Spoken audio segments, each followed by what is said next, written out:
Hey everyone, this is David Pike, the Motorcity Mechanic. In today's video, we're continuing with part 4 of our 5-part series on removing and replacing the oil pump assembly on a Chrysler 3.2 and 3.6 liter Pentastar engine in front-wheel drive vehicles. And remember, this is the by-the-book method. Now in part 3, we covered the removal of the old pump. We also put it on the bench and we pointed out some key features. Also, we prepped the new oil pump to get it ready. Now in this part, we're actually going to bolt the new oil pump on, and then we're going to work on cleaning both the upper and lower oil pans and prepping them and getting them ready to be installed as well.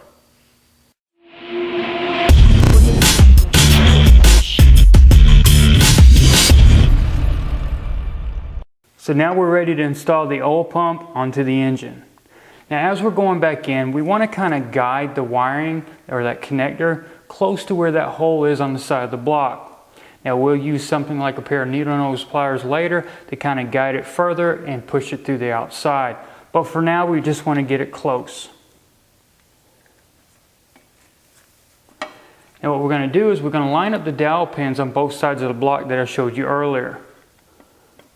And then at that point, you can press down on the pump and make sure it's fully seated. So now we can go ahead and grab those 4 10mm bolts and go ahead and start threading them by hand, and then we'll come back and torque them.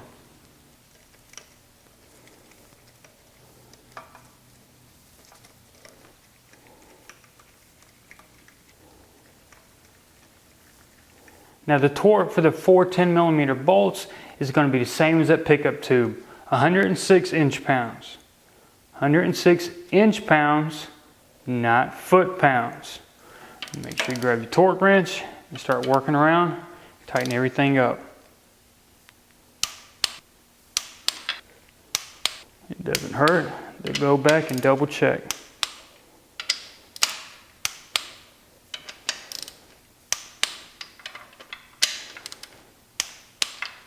If you went ahead and bolted that oil pump on, torqued your bolts down, and got everything ready for the chain, and you look over there on your roll car or on your workbench and you see that the tensioner or guide sitting there, that's not an issue. All you gotta do is find that pin right there that the guide / tensioner slides on. Just make sure that you've got the metal portion that acts as a spring on this side of that pin. And at that point, you've installed it, and now you're ready to start lining up your chain and sprocket. So you can put this on after the fact. Now before we go guiding the wire and the connector through the side of the block, what I recommend doing is getting some wheel bearing grease and lubing up on that O-ring. And that's going to help when we try to slide it through. So go ahead and grab the wiring, pull it up. So go ahead and grab you some wheel bearing grease and put it on the tip of your finger. And just start smearing it around that O-ring and the body of that connector. So that way we've got some assistance when we're trying to go through the side of that block. Now using a long pair of needle nose pliers, we can go ahead and grab that connector. Now when you get ready to slide it through, remember you got a flat side and a curved side. The flat side goes towards the block, the curved side goes towards the timing cover. So we're going to grab it on the back side, we're going to reach down in here behind the timing cover and get access to that hole and start lining it up and guiding it through. And just keep pushing and wiggling until it goes all the way through, and then it's flush and that little finger on the side pops out. Now you know that the connector is fully seated, and now we can go ahead and work on getting the metal clip on to keep it in place.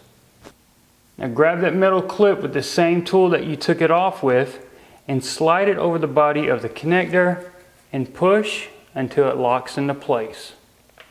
So now we can grab the connector, make sure we've got it lined up properly, insert it, and push till it snaps into place. Once you hear that audible click, tug on it a few times to make sure it's properly seated. So now that we're done with the electrical portion of the oil pump, this would be the perfect time to go ahead and install that CV axle assembly if it's a front-wheel drive vehicle and you took it off earlier so you had access to that connector. Now with that CV axle installed, we can go ahead and move on to installing the chain, the sprocket, and the chain guard on the front of the oil pump. Now like I showed you before, there's a hole in this recessed area. We've also got a hole right here on the oil pump. So what we're going to be doing is we're going to be pushing down on that tensioner. We're going to grab the short end of this Allen. We're going to insert it into the hole on the guide. And we're going to go until we line up with the hole on the pump. And then once we release it, we'll see there's not much movement. That way we know we've got them both lined up. So at this point, we'll be able to easily install the gear onto the shaft of the pump as well as the chain.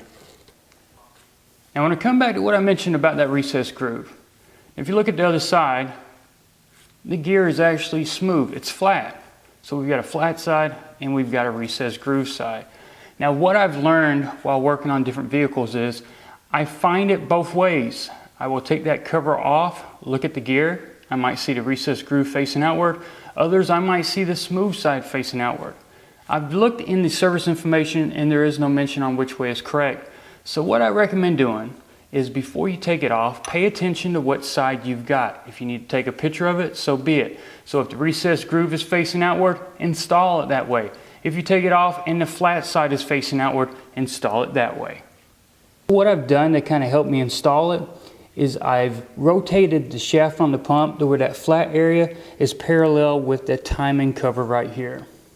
So that way when I'm lining up and I put the chain on the sprocket, I can start moving it around till it starts looking like it's lining up easily for me to actually slide it on the shaft of that pump. Remember, the chain doesn't have to go on any particular way.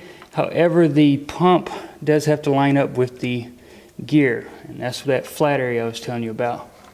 So once we think we're getting kind of close, we can slide it on. At this point, we can grab that T45 Torx bolt and start threading it on. Now before we go releasing the tensioner, what we've got to do is go ahead and torque down that T45 bolt. Now the torque specs on that is 18 foot-pounds. 18 foot-pounds, not inch-pounds, foot-pounds. Rotate it till you get the click. Verify again. Now, if you notice right now, we've got a lot of slack on this side of the chain. Once we release that tensioner, all that slack will be taken up. Now, if that bolt torqued to specs, we're now ready to move on to releasing the tensioner. When we do that, it's going to take up all this slack on this side of the chain.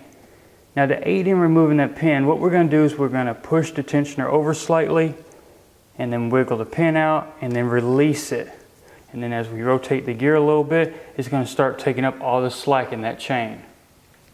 And now we're ready to install that protective cover over the front of the oil pump. Grab your 8mm bolts, start them by hand. And then you can come back, start running them down, and then grab your 1/4 inch ratchet and snug it down. Don't worry about a torque spec on these. Snug is about all you need. They're not that critical, so you don't have to worry about the spec. Now, as we're filming this video, I happen to learn something that's really important when you go to buy a new Mopar branded oil pump. Now, there's the possibility that there will not be any threaded holes for both of these 8mm bolts. There's also a side note that being that there is no threaded holes, the shield or protective cover for the oil pump sprocket and chain will not be needed. So if you come across that issue, no, they did not forget to drill the holes and thread them. Actually, the revised pump no longer requires this shield to be in place. So just keep that in mind if you're buying one, that's actually normal. Now that we've got everything installed that's related to the oil pump, we're going to be moving on to that upper aluminum section of the oil pan.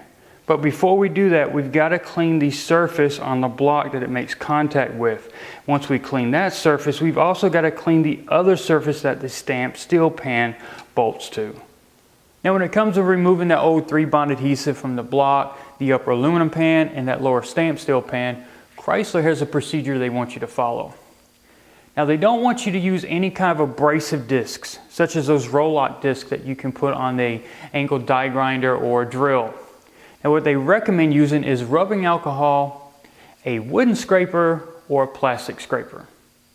Now I've gone online, tried to research what a wooden scraper looks like, And to be honest, there's nothing out there. Especially if you type in mechanic, wooden scraper, nothing comes up.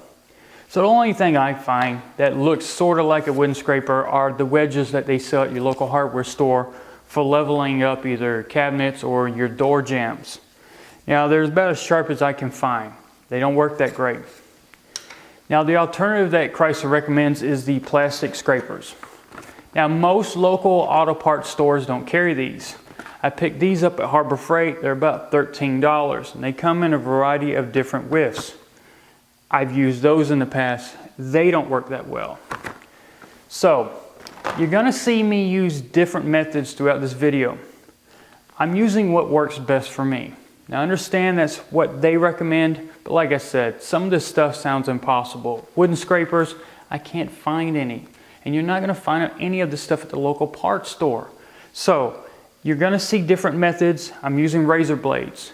I'm using some of those roll-lock discs, but I'm using it in different places. Also, there's a method for using those that if you follow the directions I give you, you'll be okay. Now, mind you, I've been doing this for 20 years.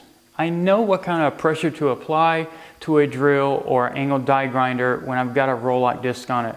I'm not trying to dig into the material. I'm just removing the 3-bond adhesive.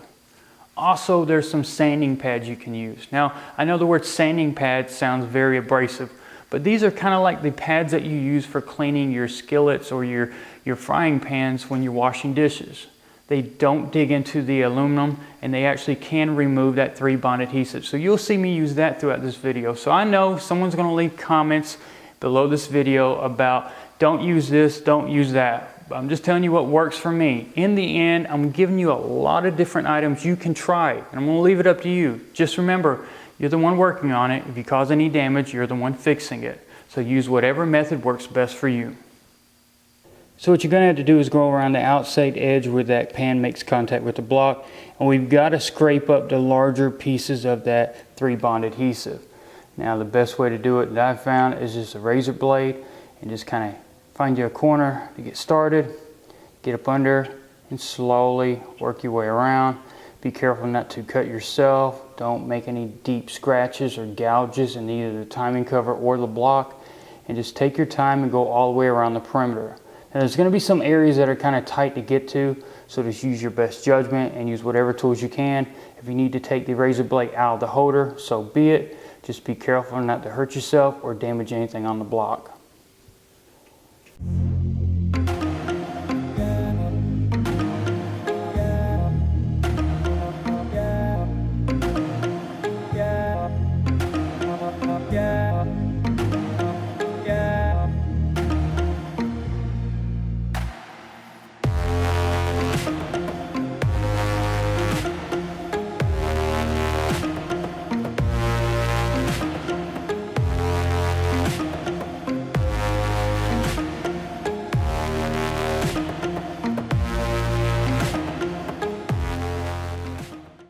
Now as you're working your way around the block and cleaning up that old 3-bond adhesive, you're eventually going to make your way to the rear. Now back here we've got a stamped steel metal plate, and it's this metal plate that holds the rear main seal to the block. We don't have a lot of room back here. We've got a flex plate, we're going to have a bell housing for the transaxle. We've also got this windage tray and its mounting bolts in the way. Now using your typical tools like that razor blade we used earlier, we can get into certain sections, but it's a little bit difficult over here in the corners. Now you can try using this the best you can. Your flat putty knives, the problem you run into is they usually come in certain widths, and this is basically the smallest ones that they offer. Once again, you can only get into certain areas. You can still fight with it, it's just going to take time. Now another tool that I've used in the past is this right here. This isn't something you can pick up at your local auto parts store, but you can pick it up at your local hardware store. And this is a carbide scraper. Now you find this in the tile section, and basically it's used to remove grout from in between tiles. Now as a mechanic, the thing I recognize on the end is it looks like it's got a cutting bit for brake blades. And that's basically what it does. It's got real sharp edges. What you can do, you can drag it either way across this stamped steel plate and try to break up some of that old 3-bond adhesive. Now I wouldn't recommend using this on aluminum because it could dig into it pretty deep. but being that that's stamped steel, I'm not too worried about it. Also, I'm not applying a lot of pressure. I'm just going across gently and trying to get up some more of this old 3-bond adhesive. Like I said, we'll also use a combination of the razor blade as well. So we'll try to get some of the bigger pieces with the razor blade. You're kind of fighting with an uneven surface because you've got this stamped steel plate that may be lower than the deck right here on the block. So as you're trying to scrape, you may have some differences as far as the height, so it's not really digging into it. So let's get you an edge and start working it.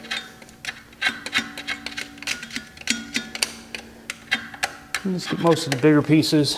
You can try that carbide bit to see how well it works. It just really depends on how much room you've got.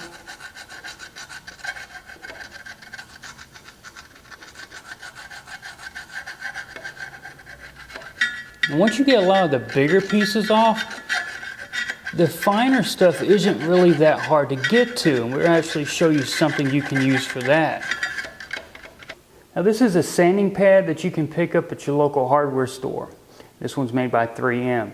You can use it for different jobs, usually woodworking or for staining and some paint work. You can actually use this to kind of scuff up the area.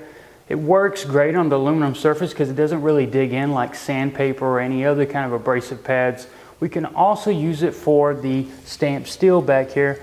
We can fold it, we can make it any shape we want, and we can just start rubbing. You're going to be using some elbow grease, but as you do it, you'll finally start getting more and more of that 3-bond off.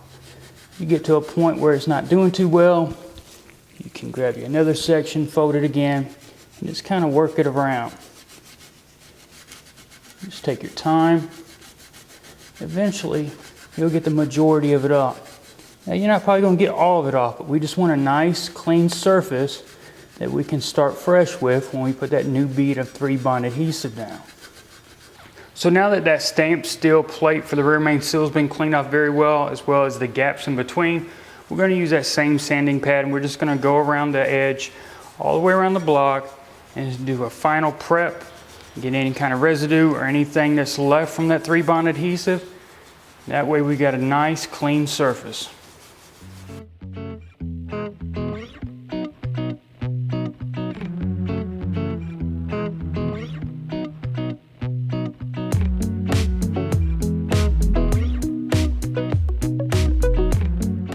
So up to this point, we bolted on the new oil pump and we cleaned and prepped both the upper and lower oil pans. Now in part 5, we're going to continue with that. We're also going to be talking about 3-bond adhesive. We're going to apply some to both sections of those pans, and we're also going to install any of the other components we took off at the beginning of this video series. So if you liked the video, please make sure to give it a big thumbs up on YouTube. Don't forget you can find me on Facebook, Twitter, and Instagram. And if you got any comments or suggestions about anything you saw in part 4 of this series, make sure to email me at david@motorcitymechanic.com. Also, if you shop on Amazon, please feel free to use the link that's in the description below this video, and any purchases that you make will help support this channel. Once again, everybody, thanks for watching, and get ready for part 5.